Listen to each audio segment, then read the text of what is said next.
It's Monday, October 18. Coming up live on The View. Jumpstart your week with an entire show of the hottest topics on television.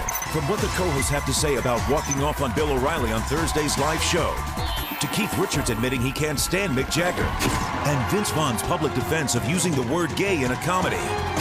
Plus, Levi Johnston's exposing what really led to his breakup with Bristol, what he thinks of her moves on Dancing with the Stars, and how the Palins feel about him running for mayor of Wasilla. Then, it's Breast Cancer Awareness Month, so Sherry and Elizabeth are taking you along when they get mammograms. All that, hot topics, and more, coming up live on The View.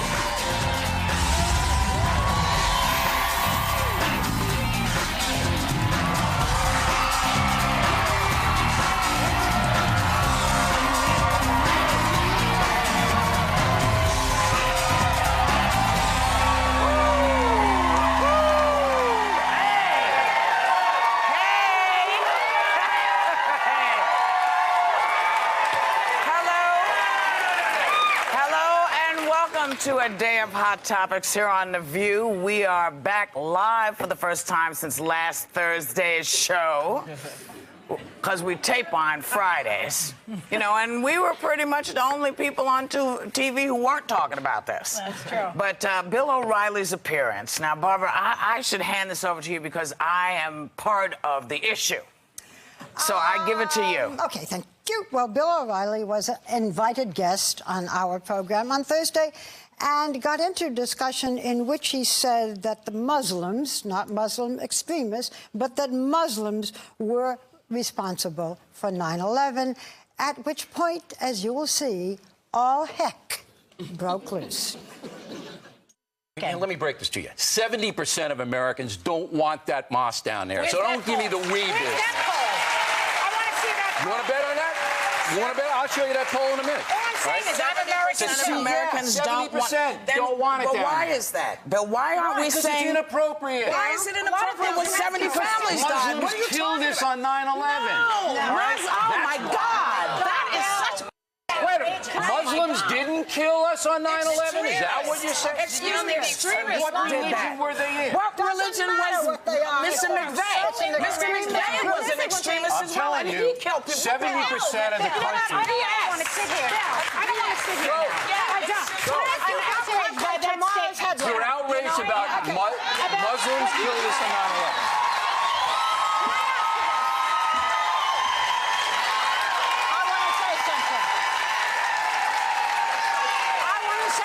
To all of you. You have just seen what should not happen.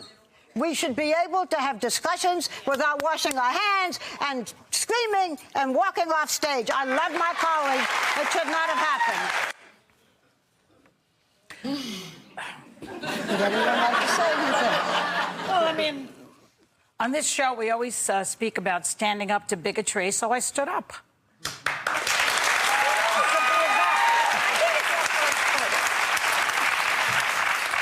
Hit my saturation point, because what we didn't show was, you know, when Mr. O'Reilly came out, he started with me as soon as he sat down, which he also did on Halloween. And I know he was invited here. I understand that.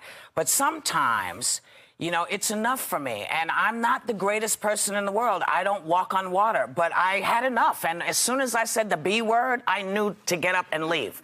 Because I knew what was coming next. Was I was going to cuss him out. I think it's also... So I was done. You know, someone asked me this weekend, it was actually a Muslim man who asked me, did you sit or did you stay? And I think that there was... maybe the idea, too, that if, you know, Sherry and I or Barbara maybe didn't get up and leave, that we agreed with Bill. And even on his show, he seemed to say that I thought like he did on this issue. And later on in the show, I even went on to say, no, I actually think that we should just be able to use the word terrorist. And I think that not being able to say that word always links extremists and Muslims, extremists and Islam. And I think that that is... actually disarmed us in being able to separate that they are not all extremists, and Muslims did not kill us on 9/11, as he said. So I think that it's dangerous, but it did bring about the question: did you sit and agree or not? And I think a lot of people think that it was staged, and it was not staged. In between the camera break, Bill was even energized, and he said, I'm going to show the entire clip on my show. It's going to play all over the nation, and it's really going to make your ratings. You know, like we should, and you said that's not why we do this. And you said, Barbara, we've been doing fine without you trying to make our ratings. So he knew what he was doing when he came out. He may have known, but here's my point about that. You know, when you say Muslims are responsible for 9/11, does that mean Muhammad Ali? Because Muhammad Ali's a Muslim. Exactly. Does that mean Kareem Abdul-Jabbar? To me, you need to be distinct when you say things like this, because this is a volatile time. You cannot just throw stuff around like that, in my opinion. Now, you know, I'm glad that I left, because it didn't cost me any more money than it would have had I actually said the B, had y'all heard me say B word. But I'm glad I left, because I had, my threshold was done. I don't have a very high threshold or tolerance for it, so I'm gone. Yeah. Okay. This is a country that's full of rage. You just used the word volatile yourself. We must be able to have conversations. That means all of us. Without fury, without rage, without screaming, without obscenities, without walking off. It's very dramatic. People love train wrecks. People want us to do more of it because it's good for the ratings. You don't walk out of your own home. You can walk out of somebody else's home. You don't walk out of your own home. And he was, as we've said, someone we invited. We are used to Bill O'Reilly. He loves this. He loves to pull your chain. He loves to get you angry. This is just what he wanted. And I do agree that train wrecks make headlines. And I don't have to tell you the regard that I have for you, the affection. I will fight for your right for anything. And I know that part of the reason this program is successful and people want to copy us is because of the passion and the conviction that you all have. Having said that, I think it was the wrong thing to do. Okay, can I answer one thing to that? Did you ever see the movie 12 Angry Men? Mm-hmm. There's one character played by Lee J. Cobb who basically is bigoted and prejudiced. And he is just spewing his hatred and his bigotry throughout the entire jury session. And mostly people are sort of sitting there and going along until the end when they realize that he is just hateful. And instead of arguing anymore, 11 of the 12 jurors get up and face the wall. They face the wall. They walk away from the bigotry. I believe, and you can disagree with me, Barbara, I believe that that was what I had to do. It was not staged. I was enraged. Okay, but Bill O'Reilly has been on the program. He will be on again. If you feel that he is, as you said, compared hateful and bigoted, then we should not invite him to be on the show. Well, it's not really my call. Yes, it is. You can also express your opinion. You do every day. You do every day. Not about the bookings. I think that what Bill O'Reilly said was totally wrong. I also feel that on his program, when he compared it to Germany and Japan, which he did, and said, well, you wouldn't build monuments, those were countries. They were not religion. Yeah. So all I'm saying is, and the way this country is today, movies, whatever, there is so much rage that you can express yourself, I hope, without adding to the rage and the fury. Well, and, I do want to say something. You're absolutely right, Barbara, when you say that we should be able to sit down and have these discussions. The way that we do it, the way that this table does it, is it's based on respect. And what Bill O'Reilly did not come onto our stage with, in my opinion, was respect. He came on and he was condescending, well, and I thought, different story. Well, but that's a different story. But you know, at some point, because we are supposed to be civilized, we are supposed to be able to have the conversation, but I know that had I stayed there, it would have got, for me at least, it would have gotten worse. And the best thing I could have done, because it was so, he was so enraging and so disrespectful just to the five of us that I just thought, I'm done. Yeah, Bill loves to pull your chain. But he loves to pull your chain. I went along with it. If you recall, I went along with it. Well, we've all spoken of it, and we've all said it. Now it's done. Fine. Can we please use the word terrorist again, Mr. President? I would appreciate if we could use that phrase and word again. We've all said our piece. Let's not drag Mr. Obama into this. I think it's something we should be able to say as citizens of the United States, and it would help. You and I will call it terrorist, because terrorists are done in different colors. All of us agree. By the way, excuse me, Bill O'Reilly, I went on and said to Bill O'Reilly, these were Muslim terrorists, and however you want to say it, he apologized. Yes, he did. And when he did, That's when my two colleagues walked out. That's right. Okay? So... We walked back out. Walked back out. Well, yeah, because he then had to Because he then apologized. But he did it. Whatever. But he did, because I suspect he thought maybe he also had said something that he actually didn't mean. That the way we're hearing it was sort of surprising to him. So he took it back and you know, hi, Bill, thanks for taking it back. We came back. We had a great discussion. I think he loved the whole thing, okay? Of course. Let's wrap it up. It's all over the world, this particular piece. Why? That's another question to ask yourself. Nobody. Two comics. Girl comedians walk off in the face of a bully, and it gets to be all over the world. It's interesting. But you know what? I don't mean to do this to you right now, but damn it, we've got to move on. We have to move on. We'll be back with more hot comics.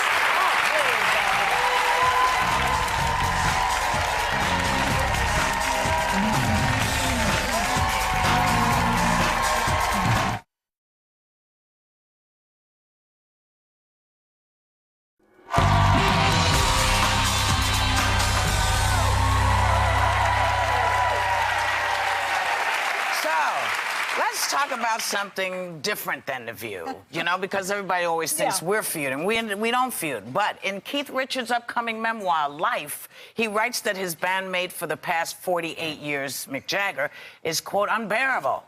And that he hasn't stepped into Mick's dressing room for the past 20 years. You know what's amazing about this book is that Keith Richards has a memory to write a memoir. That's the part. I can't get over that. It's very interesting.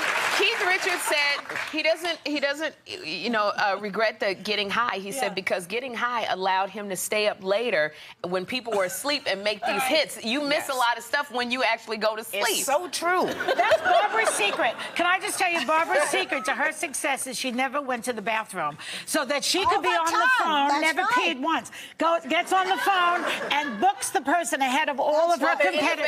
By the way, I would like to say, in view of what happened today, I'm in your dressing room all the time. All the time. But how, you know, so few people, even in my autobiography, I was... Audition? Thank you. Oh, yes. Audition. Isn't it available now at Amazon and various bookstores around the country? It's right under your book. It's right under my book? Yes, and the title of your book is It Just Me? Yes. Yes. Which is out there now. But is it near Joy's book?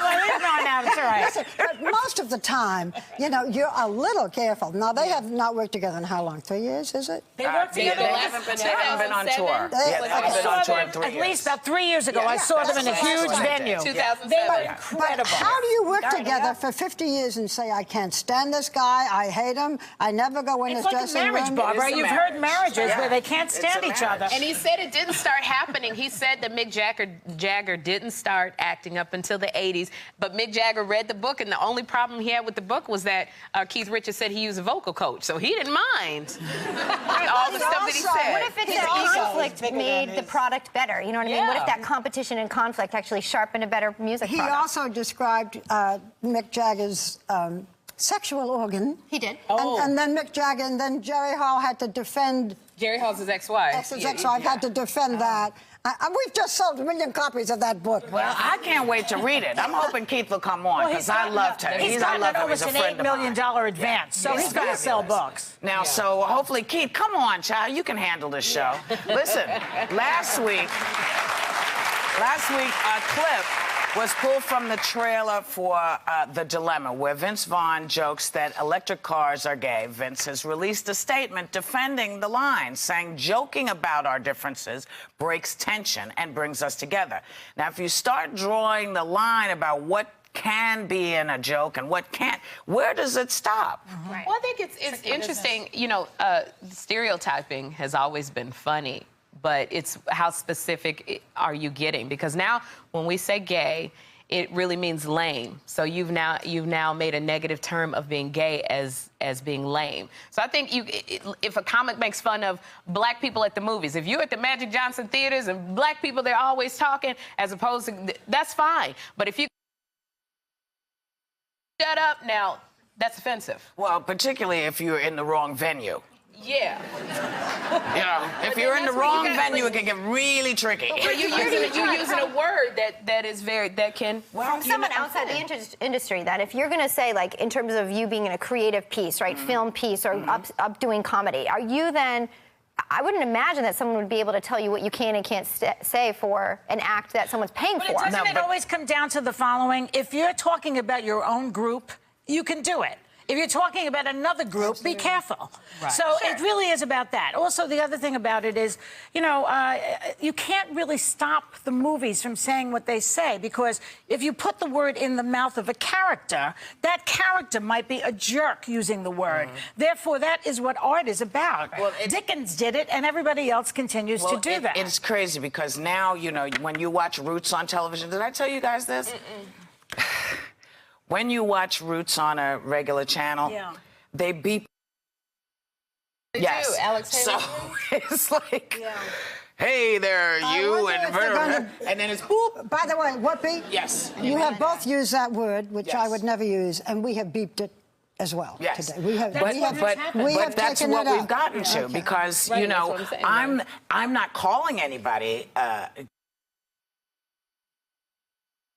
describing a part of an insanely brilliant movie, which now where the word is part of the history. And so people want to take out smoking. You know, they're trying to talk all the folks out of smoking on Mad Men and smoking in the movies, because, you know, it's insane. People smoked in the 50s. That's one of the giant things that people recognize. So can it's I just say one thing? You can say many things, baby. Okay. What I wasn't is I want our guests to know that we don't always walk off, that we're lovely and sweet, and we don't want to chase any guests away. But I just have to make that disclaimer. Okay. So I watched Mad Men. It was the last. Now I watched it with Did you watch it? So now it ends happy. Don Draper gets engaged. The whole thing is hunky dory. I don't think so. Wait till the next shoe falls. Wait till the next shoe. Yeah. But now I feel bereft. You know, well, you know how I feel about. There's not that many good things to watch. No, I'm going to have to watch you every night. Watch Boardwalk Empire. 9 o'clock on HLN. Joy Behar Show. Tune in. I'll be there tonight. Sherry. Like, how do you feel about that visual? I feel a lot about the visual, because the Ojo Vision digital video phone features video and voice experience. It retails for $149, and members of our studio audience are getting 1 and 6 months of free service. You're getting a vision.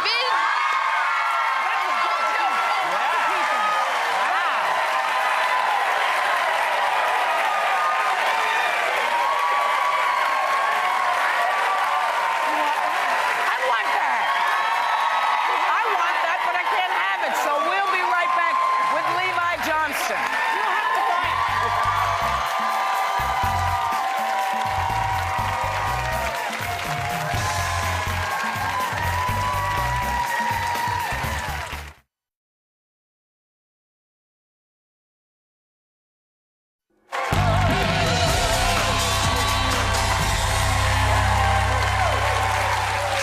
Pregnancy, public name-calling, a headline-making reunion, an ugly breakup. No reality show on television can hold a candle to the adventures of Levi Johnston, who announced in August that he was running for mayor of his and Sarah Palin's hometown of Wasilla. With us today, right now, Levi Johnston. Welcome. Thank you. You and I have not met. I have to say that in my own mind, I have walked out on you many times. You became famous for impregnating a 17-year-old girl. You're 20 years old. You don't have a high school diploma yet. You don't have a trade. Now you're running for mayor.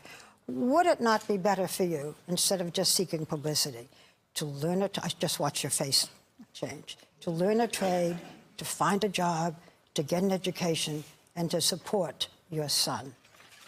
Before we get into this, I feel I need to bring out. You need a flower. I got to worry about you tonight. I don't need this. Is this a proposal? No, let's discuss this. I think you want Barbara an explanation and an answer to her question, at the very least, without wasting any more time, Levi. Thank you. This is like Dame Edna does this. Thank you. And Whoopi, you get two, because my mom loves you. These are lovely. Thank you. Let's answer Barbara. Thank you. I'm going to have to say, running for mayor is a job. that is the job I want to take. What are your qualifications? Qualifications for mayor, there really are none. You got to live in city limits you got to live in city limits for 1 year. Really? You don't need a high school diploma, which I'm working on anyway. I feel like it's one of the biggest challenges of my life, and I want to do it for myself and for my son. But you have people there who need jobs, and the economy is not that good, and there are other problems, and you don't think you need to have any experience, any knowledge? I believe anybody, you got to listen to the people. I feel like if I go around, talk to people just like anybody else would, any other mayor, I feel like maybe not now, I might not be ready, but a year from now, yeah. But you're not like any other mayor, Levi. I mean, what Barbara is saying is you got a depressed state. You got people who have serious problems. Do you really think that you are doing the people of Wasilla giving them any kind of respect by honestly saying you're going to run for mayor? Do you think that you are hurting the people of Wasilla? I don't see how I'm hurting them any more than the next guy coming up saying, hey, I want to make a change for Wasilla. I want to become mayor. The next guy coming up, does he have experience? Maybe he does. Maybe, I don't know. We've also seen it in defense, and I can't believe I'm doing this, but in defense of education versus not education, I think at times it can be subjective. I think it's great that you are working on your GED or trying to get your high school diploma. I give you credit for doing that, both for you and your son, but also we've seen a ton of educated folks come in and try to fix this country, and they don't come up with the answers either. So maybe in the process you may be able to offer That's true. But you know, Levi, last February, you were on the cover of Playgirl magazine. Don't you think that, I mean, look at you. You look good. Don't you think that hurts your credibility a little when you're trying to run for a major office like that? Yeah, maybe at the time I was not thinking about running for mayor. Right. I don't regret doing anything I've done. I've taken everything and I've built, I'm building off it. I'm learning from it. And well, Scott Brown, the senator from Connecticut, when you talk about looking in the past and not regretting, you've had a very rocky relationship with the Palin family. And in 2009, you gave an interview to Vanity Fair magazine in which you said that Sarah Palin and Todd's marriage was on the rocks, and you said they talked of divorce, and that Sarah wanted to keep Bristol's pregnancy a secret and adopt the baby once it was born. She's been rather kind to you. Do you stand by these statements today? I do. I stand by everything I've ever said. That their marriage is on the rocks? Yes? I stand by everything I've ever said. Okay. So, you want to be the mayor of Wasilla. What is your platform? What do you? What can you do that no one else can do? Why should they vote for you as mayor? At this point in time, I couldn't tell you. It's very. God, When I said I was running for mayor, what, a month ago? Are you still running? You're running right now. You're still running on a ticket. It's just starting now. But usually when people say they're running for mayor, they've thought about it before they actually run. I'm going to give you credit for your... I don't feel unbelievable. I don't know whether it's honesty or... I mean, people who are living in a depressed state who need jobs, they want to know that you they have their issues in mind. I haven't even came out and done any campaigning or anything yet. What about Dancing with the Stars in terms of voting? Like, have you voted for Bristol? Are you watching her tonight when she dances? I've seen her one time. I'm giving her the best. I mean, You wish that was you. You don't vote for her on your phone? Well, I can't dance. I don't wish that was me. She's doing a great job. Do you vote for her? I don't, yeah. I mean, I wish her the best of luck. She is the mother of my son. And do you love her? How often do you see your son? I love her yeah, I do. You sound like a great politician. How often How often do you see your son? And when Bristol's away, do you take care of him? Well, Bristol's away. She usually has her mom and stuff in California with both of us traveling, whatnot. I see him when I can. He's in California right now with Bristol, and, back and forth. When I'm in California, I might stop by and see him if she has time. You might stop by and see him. You know what I mean? When I'm in Alaska and she's there, yeah, I have him. It's When you say things like Todd and Sarah's marriage is on the rocks, that's really your opinion, isn't it? It's just an opinion. She would disagree with you, and he would disagree. I'm sure they would. Yeah, so then why bother saying something like that? As I asked him. No, but he said this before. I've read about it. He said that. I mean, what's the point? Someone once asked me. I mean, it is my opinion. A lot of things are my opinion. I have to go back to the. I'm sorry. I have to go back to the other question because I really want you not to be the joke people are making you out to be, because becoming mayor of a town is a big deal. Now, maybe it's not as big as being the governor, but you're going to have to deal with some of the smaller issues. And have you seen things around Wasilla that have bothered you, and that's why you wanted to run? What's motivating you? Are you even a Republican or a Democrat? Which party are you, like, running on? Conservative. That's as far as I'm getting right now. Okay. So what's motivating you to run? What's your force, your drive? Wasilla is a great place. I just want to keep it. I just want to keep it that way for my son and But you for wanted everybody. to do it as a reality show, didn't you? Isn't that the way it started? That's how it got brought up, yes. But it's become much more than that to me.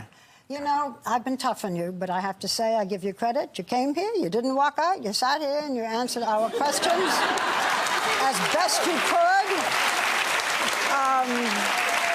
I'll give you a rose for that, but I'm not sure I can give it to you for anything else, Levi. All right. But I thank you for coming on with us and answering our questions. Thank you. And when we come back, we will be trying to help you in a whole other way.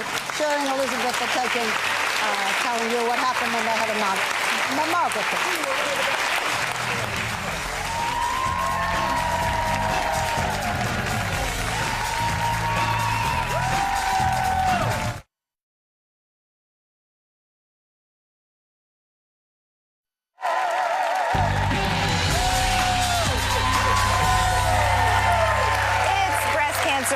Month, and since my family has a history of breast cancer, it was time for my first mammogram. And since Sherry hadn't had one in almost a decade, the two of us decided to make it a foursome. Take a look. Elizabeth and I were on our way to get a mammogram. That's right. We get our girls checked. Today, Sherry and I are going to get our mammograms together. I don't want to go at all. I'm going because they say I gotta go. Let's just get that out of the way. I don't want to go. To be able to go with a friend takes some of the anxiety away a bit, and I know she'll make it fun. So we're gonna have a good time going for our mammograms today. They might have to break out the real heavy machinery from my boobs. I heard that you're not supposed to wear deodorant. Apparently they want you smelly when you get in there. I feel like I'm back on Survivor. Yeah, you smell like Survivor. Are you ready? Not really, but, oh, yep. Is this where we go? Oh, here it is. Okay. I'm here to check in for our mammograms. I have a few people in my family who have breast cancer. Since I don't like going to the doctor, I don't like to know that stuff. This is some of the information we're going to be filling out. Any sort of history. Getting a mammogram is extremely important because of my family history. My name is Elizabeth Del Padre. I'm Elizabeth's mom, and I am also a breast cancer survivor. I've been cancer-free for 15 years. My mom had breast cancer on one side, and then 2 years later, she had it again on the other breast. A sister of mine has had it. My mother-in-law has had it as well.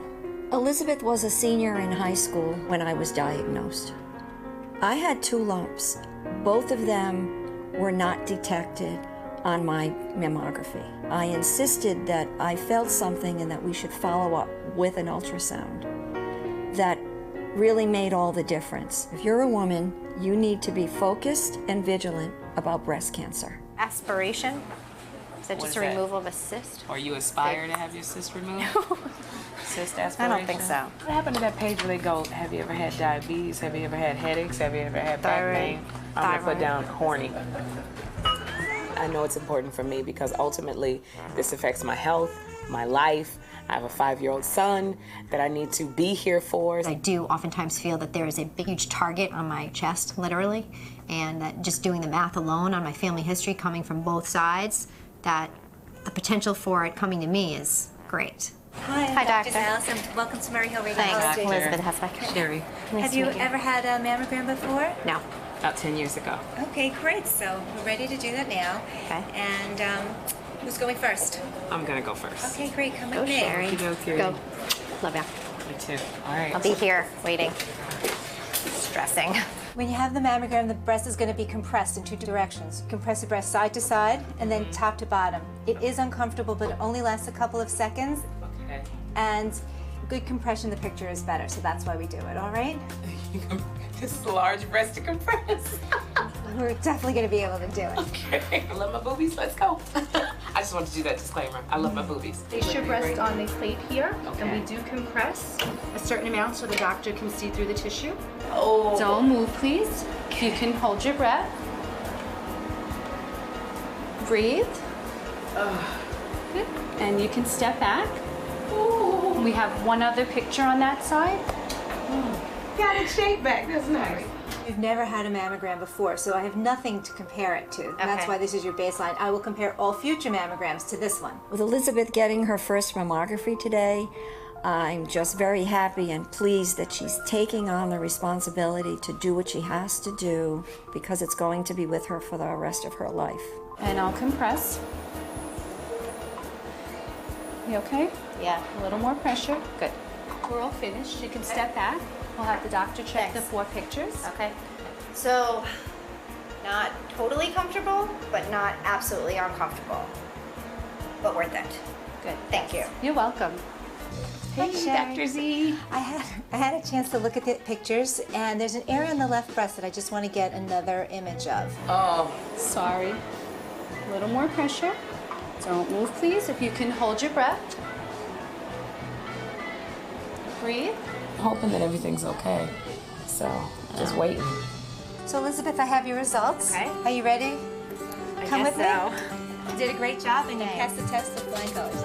Good. The white tissue is the fibroglandular tissue, and you just have very dense breast tissue, which can make reading the mammogram more challenging because masses can be obscured in dense tissue. This is your mammogram, and this was the area that we got the extra pictures on. Right. And everything looks completely normal. So your mammogram looks good. Great. Congratulations, everything looks fine. Oh my goodness. Okay. Can I take the pictures? They're really cute.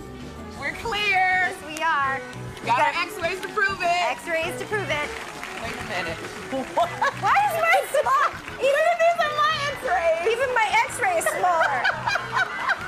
But you know what? We're clean. We just got our mammograms. Is it time for you to get yours? We'll find out with one of the world's leading experts on breast health when we come back.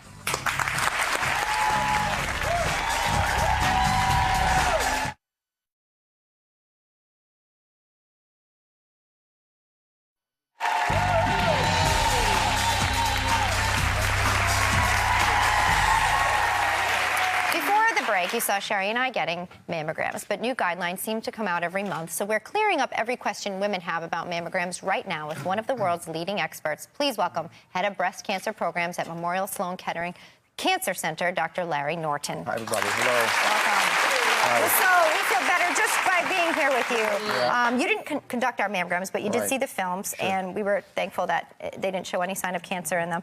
But the next pictures that we're going to see are not ours, and they do show signs of cancer. So this is what a mammogram looks like. These are big cancers, and the whole object of mammography is to pick up cancers before they get this big. I mean, there's a good chance you could feel those cancers, you could palpate them. The whole idea of mammography is to find the cancers when they're so tiny that you can't feel them. And as a matter of fact, another good thing about mammograms is you often can find things that are precancers. So you could do things to help the person so they don't get cancer, something called DCIS, for example, which we're finding a lot. So those are examples of real cancers on mammograms, but the whole object is to find them much smaller than that. But we had so much controversy recently about whether one should have a mammography. Even Elizabeth's mother said it didn't work for her and she had to get a sonogram. She has dense breasts like I do. So yeah, with very dense breasts, sometimes mammography is not enough, and you have to use other things. We are now doing a lot of magnetic resonance imaging, MRIs, and MRIs find things that are very tiny. Sonograms find things that are bigger.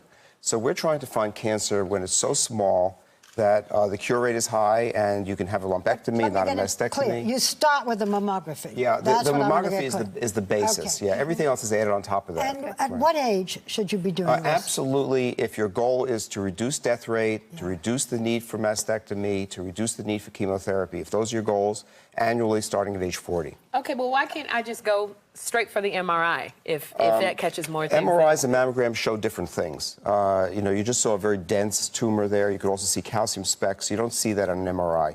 MRI shows abnormal blood vessels, and the two tests help each other. Okay, so you start with the mammogram. That's the basis. But for some people, MRI, in addition to that, is a very good idea. A lot of young people, not just young, have breast implants. Right. What happens then?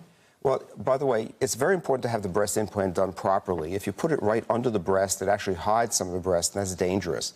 The right way to do the breast implant, if you need it, is under the muscle, and that pushes the breast forward. And that still allows good mammography and good physical examination. So making sure that if you're going to have implants, that you do it properly so that you don't obscure the breast is a very important thing. You say, excuse me. I just wanted to ask you, you know, there are a lot of women watching this show today, and we're asking them to go and get mammograms, but as you saw, it's slightly uncomfortable. Is there anything coming along that isn't going to I mean, there's a lot of things. First of all, a good technician minimizes that, number one. And the more nervous you are, the more it hurts. So being relaxed is important. But the fact of the matter is that we do have to compress the breast to get a good picture. And no matter how uncomfortable that is, it's much more comfortable than having an undiagnosed breast cancer. And it takes 5 seconds. So you have to put things really in perspective. I mean, you know, a lot of us go and exercise, and it's not fun, but we're doing it for our general health. And I think it's important to keep the big picture in mind. Are women with large breasts more apt to get breast cancer or not? No. It's the same amount of breast tissue in a large or small breast. The difference is the amount of fat in the breast, really. And so the size of your breast is not a factor, but the density is. There's some evidence that very dense breasts might actually have a higher incidence of breast cancer. Is that whole true with the African American? The African American story is something being explored right now. It's actually very interesting is that young African American women get a particular kind of breast cancer more commonly that they also get in Africa. So it's obviously that there's something there that we're actually pursuing. But for everybody, you start with the mammogram, and then for some women, particularly with very dense breasts, then an MRI is a good idea. Now, you say that the number one reason women don't get mammograms is procrastination. So how do we combat that? Why did you wait 10 years? You know what? Because they kept saying women in their 40s. I forgot I was in my 40s. Oh, yes. I don't feel 40. I feel healthy, and I don't like going to the doctor. It's so. The number one thing you have to remember is that the vast majority of people get good news. And lots of studies have shown, as well as life experience, that if you expect good news, it's more likely you're going to do something. The vast majority of people, when they get these tests, get good news. So you have to anticipate good news.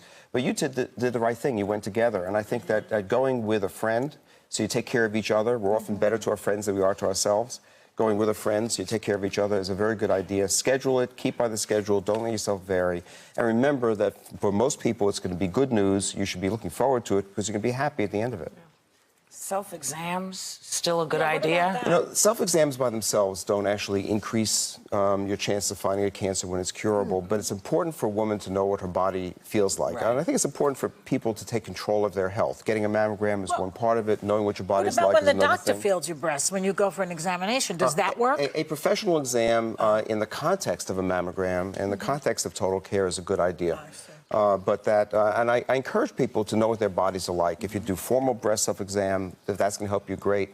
But you really should know what your body is like. So if there's any change, you can tell somebody about it so they can check into it. Thank you. Our thanks to Dr. Larry Norton. My pleasure We so appreciate you coming here. Thank you. Please talk to your doctor about getting a mammogram, and we will be right back.